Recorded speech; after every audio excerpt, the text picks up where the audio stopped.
It's like she's a global superstar. How street can you be if you are a global superstar?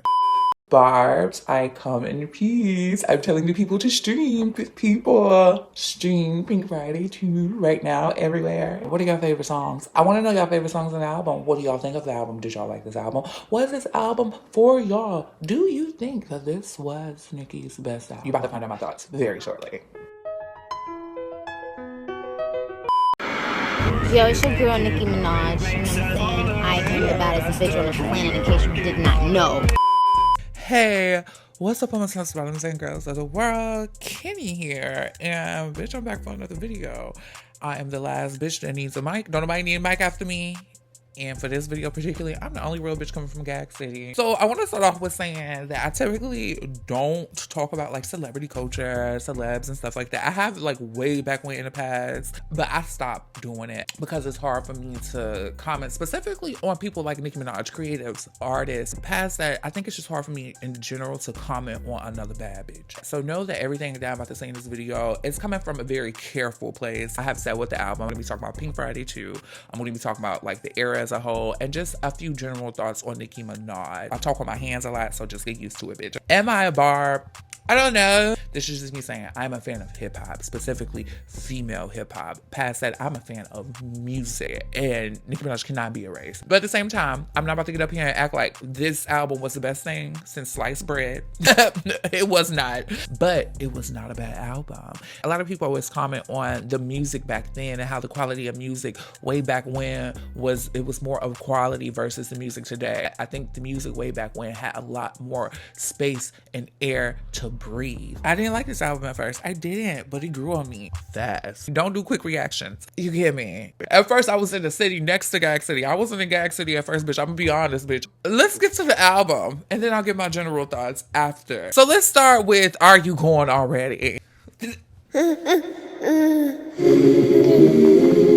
I say yes, I'm going already. But it's just because the type of mood I'm in. By the third listen, I said, bitch, is this like a diary? Like, she's talking to herself. I thought the Billie Eilish sample was a very fabulous touch. I like Are You Going Already a lot. However, it is not something that I can always listen to. But Nicki comes off as a bit of an extremist. When she makes you feel like a bad bitch, she makes you feel like the baddest bitch. But when she want to get sad, bitch, she make you feel real sad. Polar opposites.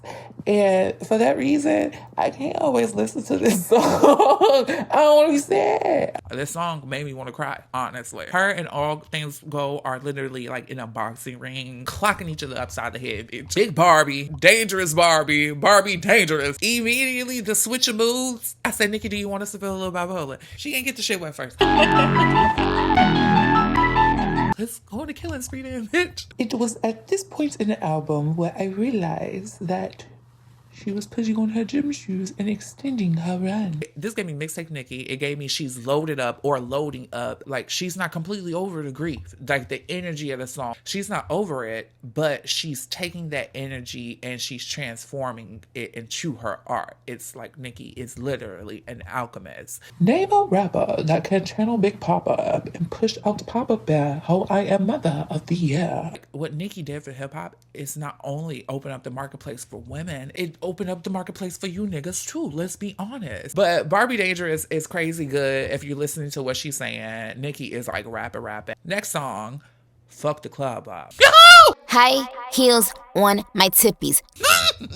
Picture Nicki walking onto a battlefield. The battlefield is the club, but like a club in Gag City. Her opponents somehow made their way into Gag City, and she's calling them out. I found that a lot of this album was quite literally her welcoming bitches to play in her field. So I think Nicki's perspective with rap or whatever is the rap game, and she treats it like fun. Nicki, or should I say Red Ruby, okay, she just wants to play.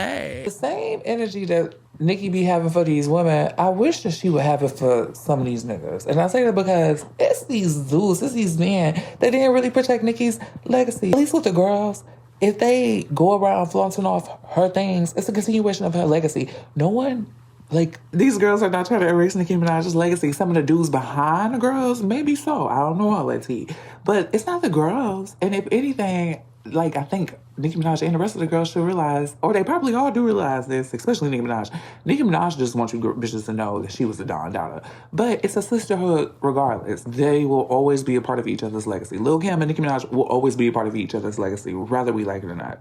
Bars. Even though towards the end of the song, she asks for her 10s. I give what Nicki has done for hip-hop 10s to the 10th power. This song, however, for me, was like a 7.5 out of 10. And why not a 10? Because we're 3 songs in, and that's 3 samples. And I just think that Nicki is capable of birthing something brand new. You know, genuinely. With that being said, Fuck the Club Up is one of the most played songs. So, for me. So it's like, how you give it a 7 points? Cause I just did, bitch. Okay. Next, Beep Beep. Girl, the song was cute, but it was as long as a beep. It was here, but it was gone. But it was cute. I heard the 50 Cent remix or whatever, and that was cute. And I feel like that should just been the original or whatever. But I get what she did there, you know. But Beep Beep was cute. Next, we get to one of my favorites. I really like this song, even though it confused me a bit. A song that I thought was going to be a bit of a love song. I did genuinely think that it was going to be a bit of a love song. But by the second and third rap verses that were spectacular, she's talking about the ops again. She sounds hurt, but can we blame her? Only thing that would have made it better is if it was Keisha Cole. and or Monica that was harmonizing. You know, there was a lot of singing on this album. I know she likes to sing. If you're familiar with Nicki, you know she likes to sing. She had to be an R&B superstar in her last life. She just had to be. With that being said about Falling For You, I also have to go back to this seeming more of like a huge diary insert. At least this first half of the album felt like a diary insert to me. She's experienced these relationship problems or whatever, but in the same breath, she got bitches playing in her fucking face when it's really niggas playing in her face. Her defense going back up. That's what it feels like. It was like her defense. I think that's why we get Red Ruby. That's why we get the alter egos or whatever, because I think at core, Nicki Minaj is a very loving woman, like genuinely, but these characters pop up. Those characters pop up for her because it's like, it's a defense thing. Like, I'm too loving. I get the going after the girls in this one, but I just think that it would have been a real cute overall love song. Nevertheless, great song. Continuing on, I'm just nitpicking. Now this next song, this was the first song to really take me somewhere else.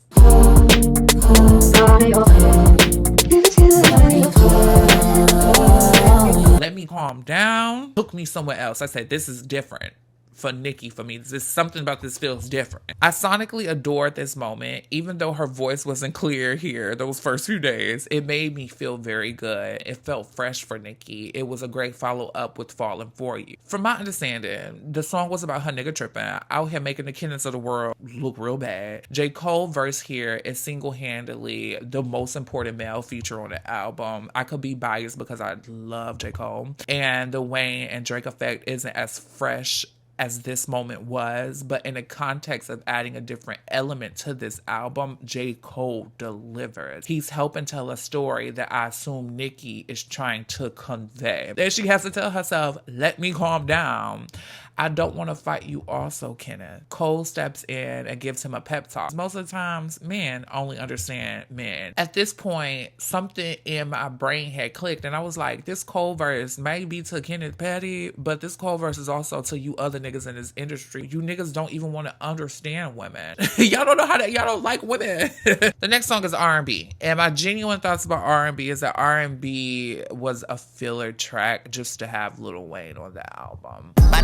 Fake booty for a real ass bitch. I know Nicki loves Wayne genuinely. I just feel like it's in a contract somewhere that he has to be on every album. As talented and goated as they both are, unless we're getting a full project with just them two going back and forth, I genuinely don't care anymore unless it's just like this super magical moment. In terms of like trying to tell a story, I guess the R&B standing for real nigga bitch, I guess that that adds to the story here, but the song didn't add nothing for me. I probably also find this song a little mid because this thing happens with Nicki on her albums where a song will pop up and she will sound like the featured artist. And it's like, girl, I'm not listening to this album for you to sound like the featured artist. Like, what is going on? Nothing on this album was terrible at all. However, bitch, I said what I said. It's not bad. It just doesn't feel special anymore.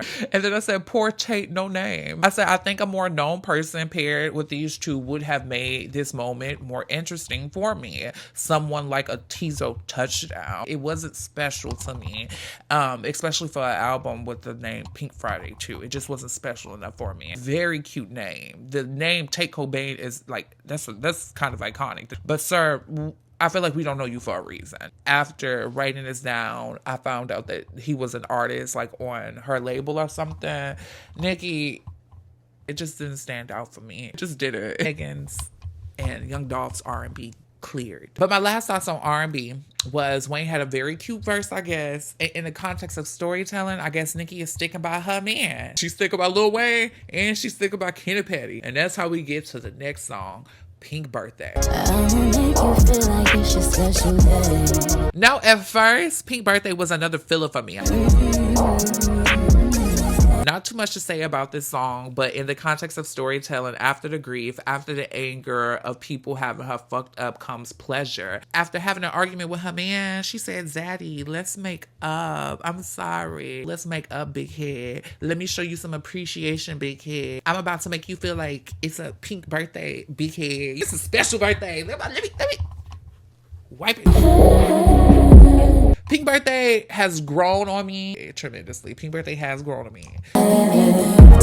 But we gonna continue on to the next song, which is Needle. See, like the way you grip my hips, cupping my breath. So for me, Drake and Nicki ate this up. This is another one of my favorites on the album. Despite Drake seemingly playing in Nicki's face, always, I just wish she would ride for herself and notice that this man plays in her face just a little bit. Just going based off of what I have seen. And what I've seen is Drake playing in this woman's face. But anyways, I love when Drake talks his big man shit, his champagne poppy shit, and he's acknowledging that the girl he's involved with is rare, a needle in the haystack, so he has to treat her better like a queen. If Pink Birthday was her pleasing, this Needles, it was the king taking a bit more control and recognizing his power. And he recognized his power, but the only reason he recognized his power is because he recognized that, you know, I done attracted a needle in a haystack. That's how I felt about Needle. Needle was real cute. It has been replayed, but this definitely felt like a Drake song. Moving on, Cowgirl, 10 out of 10. Immediately, 10 out of 10. Nicki said, okay, time for fun. Let me ride you like a cowgirl. Okay, a cowgirl!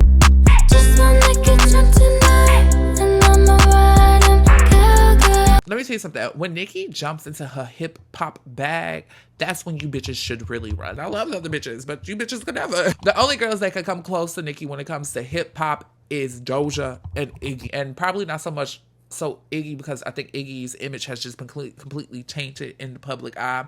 For this song, she taps this girl Lourdes, I don't know how to pronounce her name, and I really appreciate that. With that being said, I think Nicki could have did this chorus by herself. There are times on the album that I wish she would have gotten someone else involved on the singing, but this actually was not one of those moments. I know that people are saying Pink Friday Girls is Super Bass's little sister, but this felt more like that to me. I genuinely enjoy Cowgirl. That's one of my favorite moments from this album, especially if we talk about the pop moments. Next song was Everybody. We gon' spin and kill everybody. Everybody gave very much so. Everywhere, everybody having fun. The sample carry is no shade. The next song was Big Difference. I love Big Difference. I ain't nothing like you or you. Love Big Difference. It gets no more direct than Big Difference. This is Nicki's bag, the song and the rap game. And she's letting the girls know when Barbie touched down, the baddest of bitches is out. And I don't think she really told a lie there. This song set different caliber. Her putting this song after Everybody and even Cowgirl spoke so much volume to me. It just said, like, girl, like, there's a big difference. You girls just cannot do this. After Big Difference, she goes into Red Ruby to Sneeze. Tens. Bitch, they know the difference. I'll be honest. I didn't like this song at first. At all. However, how she eat this up? Like, how she eat it? You sleazy, scandalous bitch. I think Red Ruby was birthed just for Megan. Oh, Ruby Slipper! What you want with the horsey? Ah, you want the Texas heat. Or is it the cold bitch that you want to feel? Oh, you want to feel the cold bitch. You want her to cool the Red Ruby down. Little Red Ruby meets Tina. For a tea party. The next song after that was 4 from Trini. This reminds me of Trini Them Girls. With the pop, the boom boom. It's fun. I can't really judge this particular type of music because it's one of those genres that I'm not overly familiar with, but I like it. And she does get her playtime. I let her play. The next song was Pink Friday Girls, and for me, there wasn't really much to get into here. Pink Friday Girls was cute. There was a few call outs to some of her past songs, but I don't have much to say about Pink Friday Girls. This one of them songs, genuinely, that's not gonna get that much play for me. With that being said, I do know that this was a perfect pairing with Super Freaky Girls tracklist wise, because Super Freaky Girls comes after this. That you have two very classic samples from two different sides of the music industry really drove home why Nicki Minaj's presence is so important to the music industry. Being able to cover this playing field and then cover this other playing field simultaneously, it's a balancing act that's not for the weak. It takes time to master that act, and she has seemed to really mastered it. This moment made me appreciate Super Freaky Girls so much more, and I'm happy that she kept it on this album. I didn't like Super Freaky Girls at first or whatever, but Super Freaky Girls grew on me very fast. And I know there was like people like, why did she put this on the album? I think that Super Freaky Girls, it belonged on the album, especially next to a song like Pink Friday Girls. It was gorgeous. She's alright! I'm also glad that she decided to put Bam Bam or Bomb Bomb, whatever it is, on the album. There I go again, kicking some dumb flow. Classic Nicki. She is not going to take her foot off the girl's necks. As a rap fan, I like it, and I've learned to like it. If Pink Friday helped rearrange the rap lane, Pink Friday 2 came to extend the run. I think the single-handedly, like, most beautiful thing about this album is that it was a reminder of why Nicki Minaj is Nicki Minaj. Was it the super-duper cohesive album? It was not. However, it was great for other reasons. We're going to talk about the cohesiveness in a second, child. She finally fully understands her position. It is sometimes playing the bad guy to keep this machine running. She just wants to remind you bitches that she's at the head of the machine right now. Bam Bam Bomb Bomb is one of my favorites instantly. But the next song, My Life, top 5 on the album for me. My life, my life, my life, my life. Bitch, where this song been at? Tried to play me, but I shouldn't own him first. I stole his heart and then I put it in a verse. Caught feelings when I wrote it in reverse. You bitches mad I did it better in first. She took it. This is when she really took it for me. Now this next song, I think it's still growing on me, but child, I didn't like it. I don't like it right now. It might grow on me though. Oh, my shit is blazing. Isn't it amazing? Blazing. I actually love Future, unlike a lot of people. I think Future, along with a lot of people that's on this album, have aided to the rap game as a whole. And the people on this album are very similar to her, where they don't get their full credit, specifically like a Lil Wayne. I think Lil Wayne doesn't get praised as much because I think similar to Nicki, there doesn't seem to be much growth there as an artist. When you come in, you set a bar and you feel like nobody has topped that bar.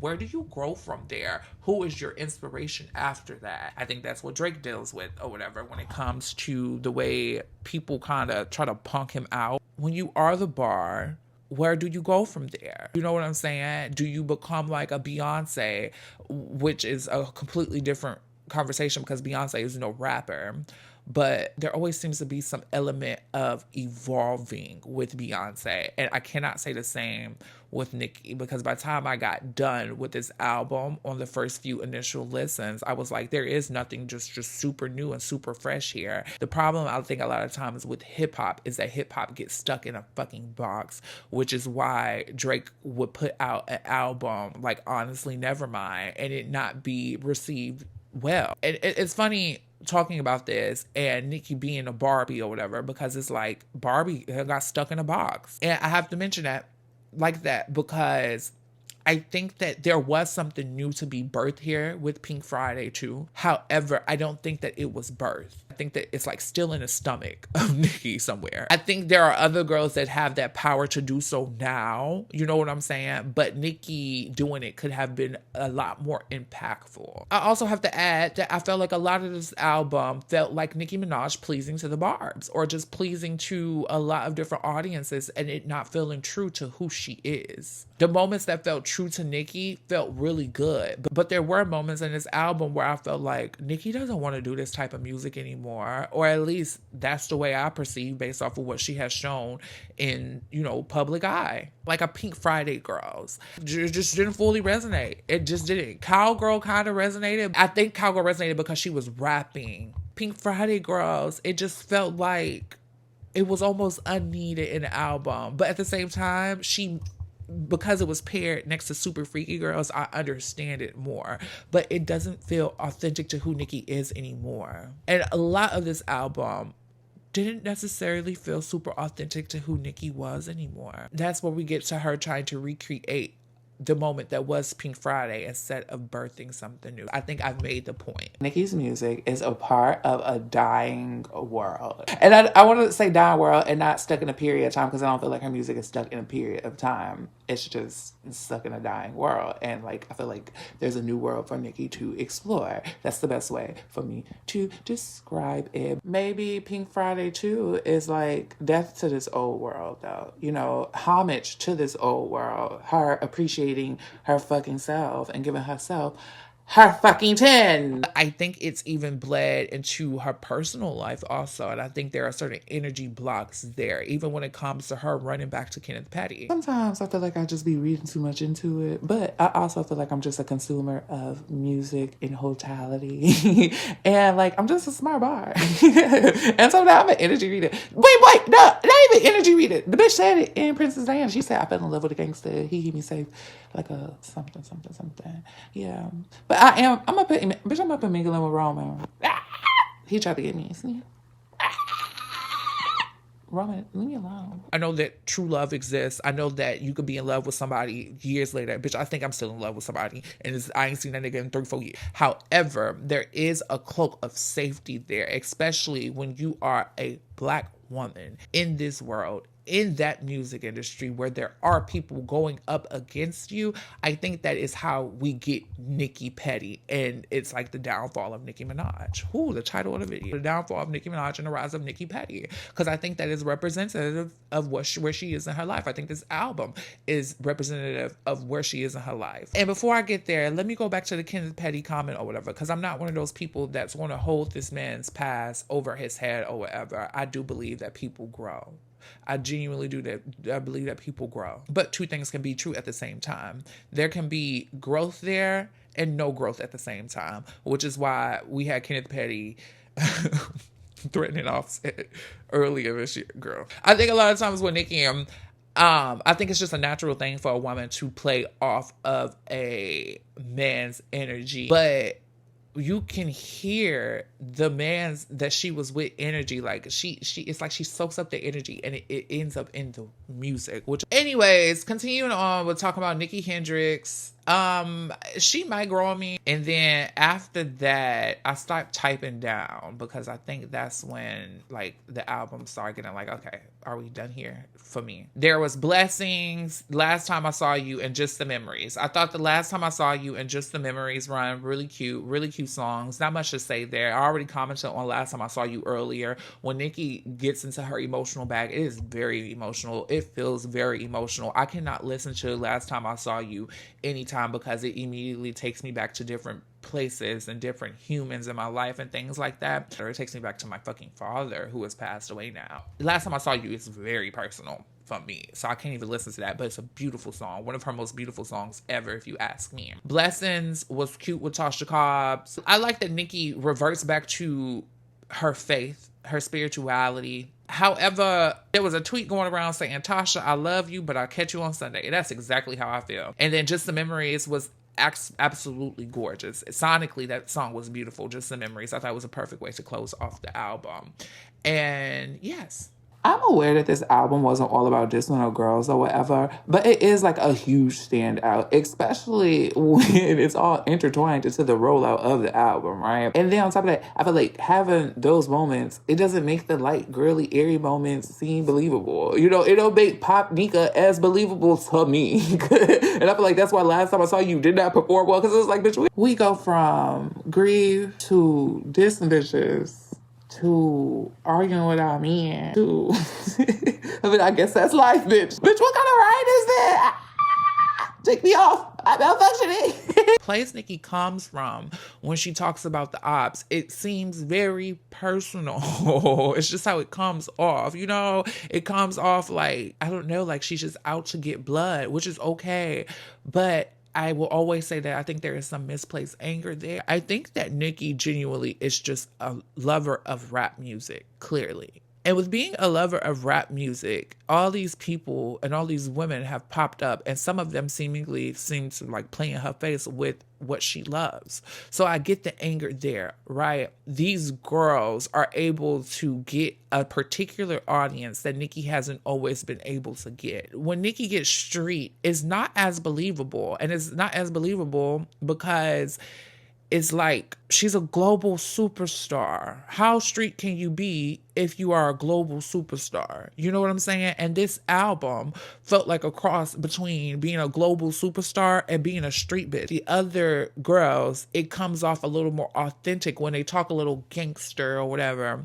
It comes off authentic because it's closer to their experience. Not only is Nicki a global superstar, but these girls come from a different generation. I think there's a generational conversation that needs to take place also.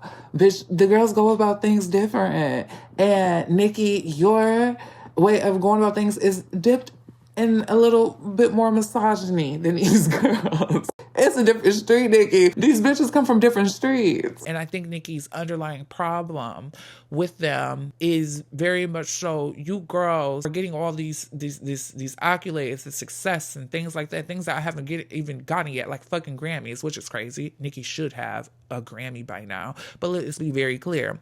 Nicki was going up against other global superstars when she was up for Grammys. She was going up against the Katy Perrys of the world. She was going up against big dogs. These other girls are going up against, you know,